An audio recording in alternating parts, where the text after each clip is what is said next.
Good day everyone, I'm Jose Abon Jr. I'm from BSBA2C and I'm here to discuss about how effective communication skills is. In this lesson, let me begin for some question. First, did you unfriend some friend from Facebook because he or she has posted something that offending to you? Maybe about politics, religion, profile photo. Second question, are you avoiding someone just because you don't like the way or he or she we talks, or simply you don't just like talking with this person? Third question, did you fail a job interview because you could not answer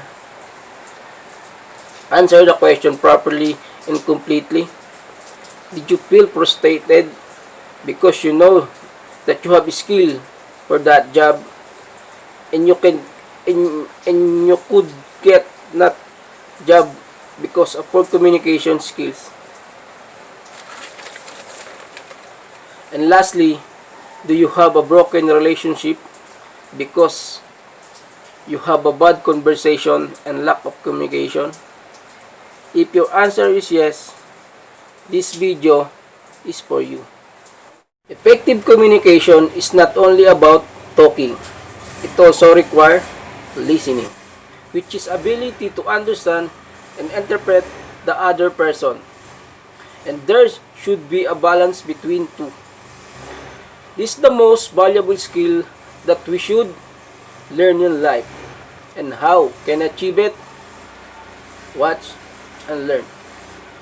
There are ways to become a better speaker. The first one is plan your message. What is the main idea that you are trying to express? Make sure that you are sending the message in a clear way. Using language that understandable to the receiver.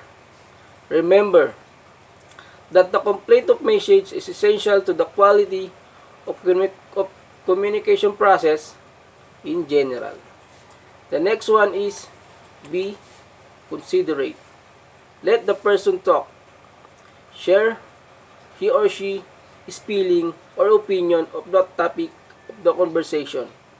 Likewise, to be a better speaker, you need to consider the relevant information to the receiver, such as the mood, the background, perception, religion, age, gender, race, etc. By doing so, you will be able to establish rapport and connection with that person. Next is listen for understanding.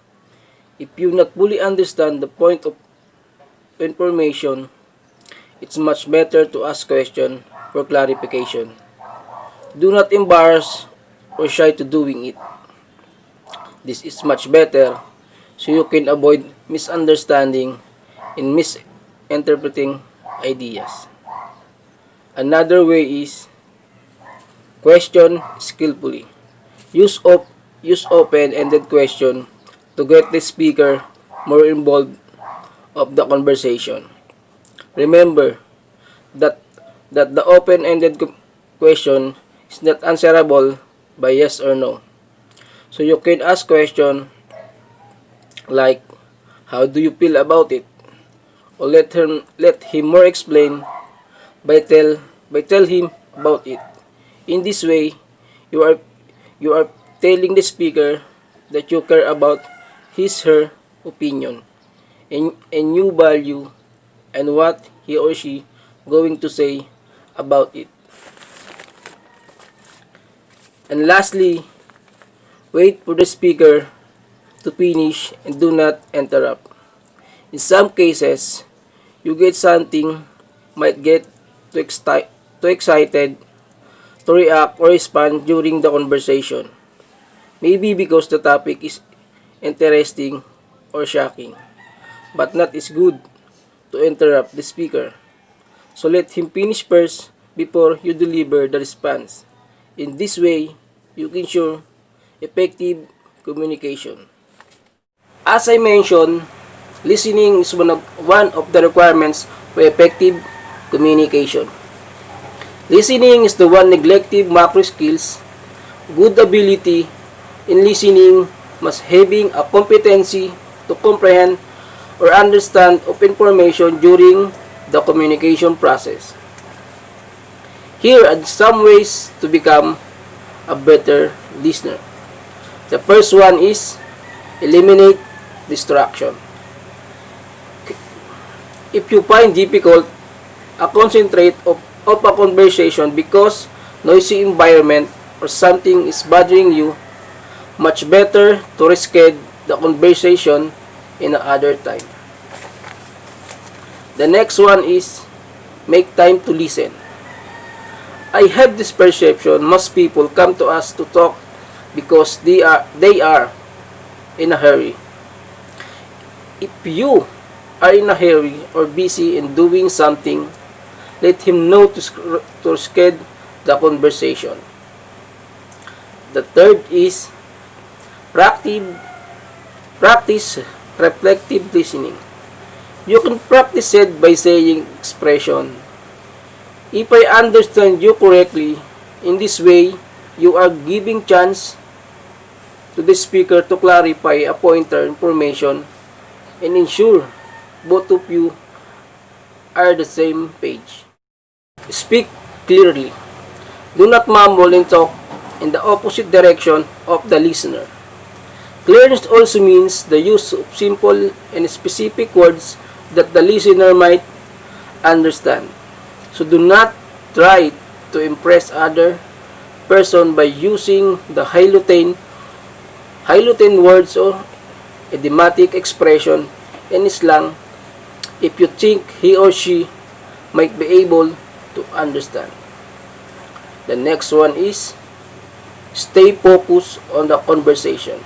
When talking to someone, you should not do distracting things such as using phone, driving, and so on.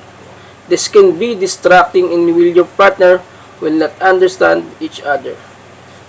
So if you are in a conversation, you should just focus on the person you are talking. The next is be brief and concise. Conciseness that means making the message short but making direct to the point. Eliminate or remove insignificant and redundant information. Make your point meaningful and interesting by stating your ideas briefly. And lastly, learn to